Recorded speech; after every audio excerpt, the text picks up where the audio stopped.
Intermittent fasting versus calorie restriction. That's what we're going to be talking about in today's video, guys. Now, I'm Steve and I've lost over 100 pounds and gone from this to this, and intermittent fasting played a huge part in that journey. So let's get into it, guys. Let's answer the question, what's better for you, calorie restriction or intermittent fasting? I'm Steve, this is Life at the White House. Let's get into it.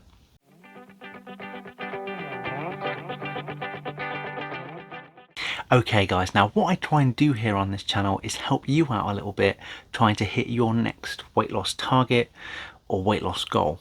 And with that in mind, I've linked a few things in the description, just some things that I think could help you out a little bit, whether that be a Fitbit, whether that be earbuds, whether that be resistance bands. It's all stuff that I use, and it's all going to be linked in the description, and it's all available on Amazon, so that's easy for everyone. So it's linked down there if you want to check it out. Okay guys, so what's going to be best for you? Is it going to be intermittent fasting or is it going to be calorie restriction? Now, to my mind, they are two sides of the same coin. Now, what I mean by this is, ultimately, if you're going to lose weight, you're going to need to be in a caloric deficit. Now, what do I mean by this? Say if we take an example of somebody who needs 2,000 calories to maintain their body weight. Now, in that example, a caloric deficit would be 1,700, 1,800, anything below it. Your caloric maintenance in that example would be 2,000 calories, and a caloric surplus would be anything over that, 2,200, 2,300. Now, if you consume 2,200 calories, you're going to maintain your weight. If you come into a deficit, then you're going to lose weight, and if you have a surplus, you're going to gain weight.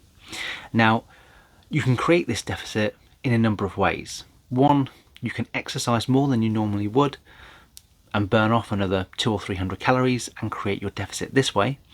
You can eat less and create your deficit that way.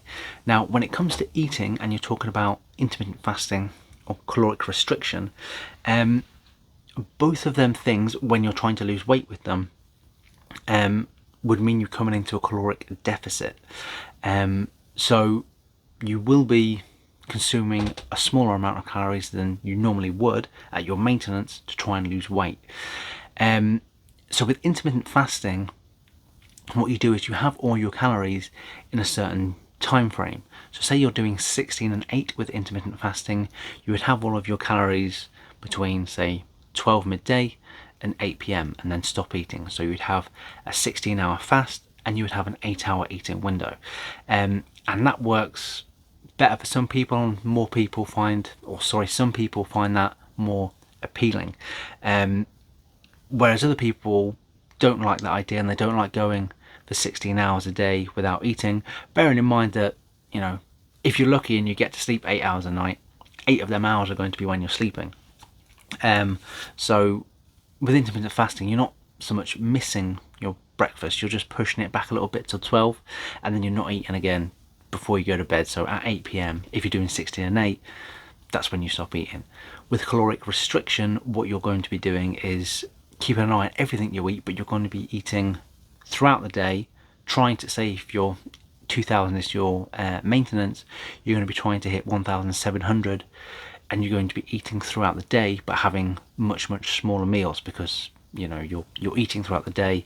Whereas if you're doing intermittent fasting, you can have 3 or 4 larger meals, and you know, for me at least, it's something to look forward to. So I prefer intermittent fasting rather than calorie restriction, where you can eat throughout the day but just a lot smaller. So it really depends on you. For me, I prefer intermittent fasting, where I push all them calories into a certain window, and I can really look forward to that. Then I can get in 3 or 4 good sized meals, still come into a slight deficit and lose a little bit of weight, or now, you know, at my maintenance and maintain my weight. But it really does depend on you. I would recommend intermittent fasting because it works for me, but if you're somebody who doesn't like the sound of that, doesn't like the idea of that, then calorie restriction might be the way to go. And bear in mind what I said earlier, that this doesn't have to be you coming eating less than 2,000 calories, if 2,000 is your maintenance, it may be, it may not be, maybe a little bit lower, maybe a little bit higher. You're going to have to go out and find out what your maintenance is. But that deficit can be created in a number of ways. Eating's just one of them, but additional exercise or increasing your activity is another. But for me, I found that intermittent fasting and increasing my exercise a little bit worked really, really well for me and helped me lose, you know, a ton of weight. But yeah, that's the differences between the two, guys. If you have any questions for me, leave them down there in the comments and I'll get back to you as soon as I can. I hope you enjoyed the video, but I'm Steve. This has been Life at the White House. I'll see you again in the next one. Beware the donut goblin. Hi guys, thanks so much for watching the video. If you did like it, please do drop a thumbs up down below. If you want to see more videos, click on the link on the left hand side. And if you've got any questions for me, leave them down there in the comments and I'll get back to you as soon as I can. But apart from that, remember to subscribe and I'll see you again next time.